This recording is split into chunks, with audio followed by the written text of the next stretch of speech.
कलयुग का कैसे होगा अंत, आइए देखते हैं। कलयुग को सभी युग में से सबसे सर्वश्रेष्ठ क्यों कहा गया है और ऐसा किसने बताया? और कलयुग में सबसे बलवान व्यक्ति किसको माना जाएगा?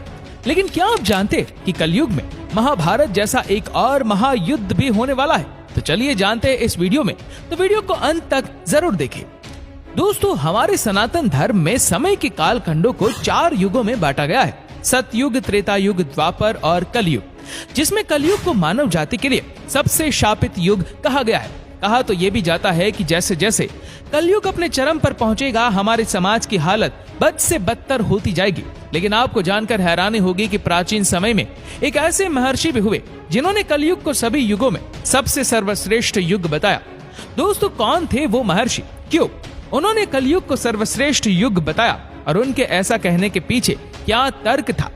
तो दोस्तों, यहाँ सबसे पहले तो आप ये जान लीजिए कि हम जिस महर्षि की बात कर रहे हैं उनका नाम है महर्षि वेदव्यास।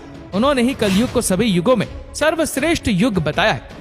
कथा के अनुसार एक बार ऋषियों की सभा में चर्चा हो रही थी कि कौन सा युग सर्वश्रेष्ठ है। कोई सतयुग, कोई त्रेता, तो कोई द्वापर को श्रेष्ठ बता रहा था। जिसके बाद सभी ऋषिगणों ने मिलकर समाधान के लिए महर्षि वेदव्यास के पास गए। जब सभी ऋषिगण महर्षि वेदव्यास की कुटिया के समीप पहुंचे तो उन्होंने देखा कि महर्षि व्यास जी गंगा में डुबकी लगाकर ध्यान कर रहे। कुछ समय बाद महर्षि व्यास ध्यान से उठकर जल में खड़े हो गए और फिर उन्होंने जल में डुबकी मारी और ऊपर आने पर युगों में कलयुग, वर्ण में शुद्ध और इंसानों में स्त्री श्रेष्ठ है, ऐसा जपने लगे। महर्षि को ऐसा करते हुए देख यहाँ ऋषिगण कुछ समझ पाते उससे पहले ही व्यास जी फिर डुबकी मारते हैं और ऊपर आकर कहने लगे, शुद्ध तुम श्रेष्ठ हो और तुम ही धन्य हो। अब सभी ऋषिगण एक दूसरे की तरफ आश्चर्य से देखने लगे और महर्षि व्यास के इस व्यवहार पर आश्चर्यचकित होकर आपस में बात करते हुए कहने लगे कि अब तक तो हम लोगों ने सुना था कि युगों में कलयुग श्रापित युग है और जातियों में ब्राह्मण ही श्रेष्ठ है, तो फिर व्यास जी ये कौन सा मंत्र जाप रहे? सर्वे ऋषि इसी पर सोच विचार कर रहे थे। तभी व्यास जी नदी से बाहर निकलकर अपनी कुटिया में चले जाते हैं और बाद में ऋषिगण भी उसके पीछे कुटिया में चले जाते हैं। और ऋषियों ने कहा, महर्षि, हम आपके पास एक समस्या के समाधान के लिए आए थे, लेकिन आप नदी में डुबकी लगाते समय इस मंत्र का जाप कर रहे थे। उस मंत्र ने हम सभी को आश्चर्य में डाल दिया है कि आखिर कलयुग सभी युगों में श्रेष्ठ कैसे हुआ? कृपया करके आप इसका जवाब दे। ऋषियों की बात सुनकर व्यास जी ने कहा, हे ऋषिगण, इसमें असमंजस की बात क्या है? मैंने जो भी कहा सत्य कहा।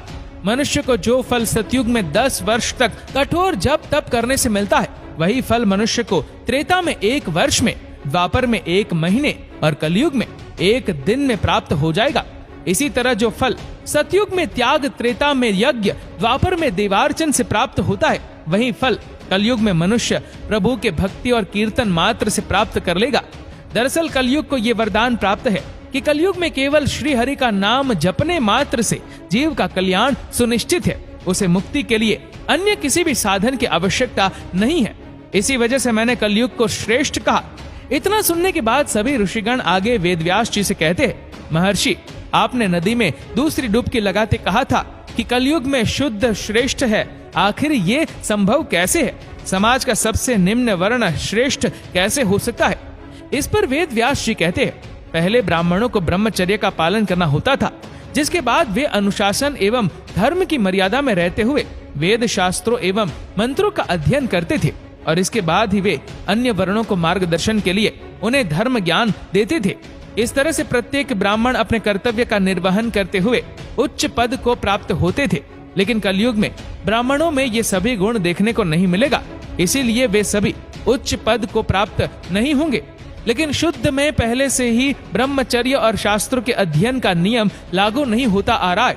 इसीलिए कलयुग में जो शुद्ध होंगे वे अपनी सेवा भाव के बल पर उच्च पद को अर्जित कर लेंगे। इसीलिए मैंने शुद्ध को कलयुग में सभी मनुष्यों में श्रेष्ठ कहा। दोस्तों, कथा के अनुसार व्यास जी यही नहीं रुके, वे आगे कहते हैं, जो पुरुष कलयुग में अपने गुण रूपी जल से अपने समस्त दोषों को धो डालेगा, वो पुरुष कलयुग में श्रेष्ठ पुरुष कहलाएगा। इसीलिए हे मुनिगण, कलयुग वासियों के लिए ये मेरी सलाह है कि अगर वे अपने जीवन को सफल और सुखी बनाना चाहते हैं तो सदा श्री कृष्ण रूपी हरि नाम का जाप करे। अगर वे ऐसा करते हैं तो कलयुग के बाद यानी अपनी मृत्यु के बाद वे वैकुंठ धाम में स्थान प्राप्त करेंगे। इन सभी बातों को कहने के बाद महर्षि व्यास जी सभी ऋषियों से कहते हैं कि हे मुनिवर, मुझे उम्मीद है कि मैंने आपकी सभी शंकाओं का समाधान कर दिया। इसीलिए अब आप बताएं कि आप सबका यहाँ कैसे आना हुआ। इस पर सभी ऋषियों ने एक स्वर में कहा, हे महर्षि, हम यहाँ आज इस शंका को लेकर आपके पास आए थे, वो आपकी कृपा से अब दूर हो गई है।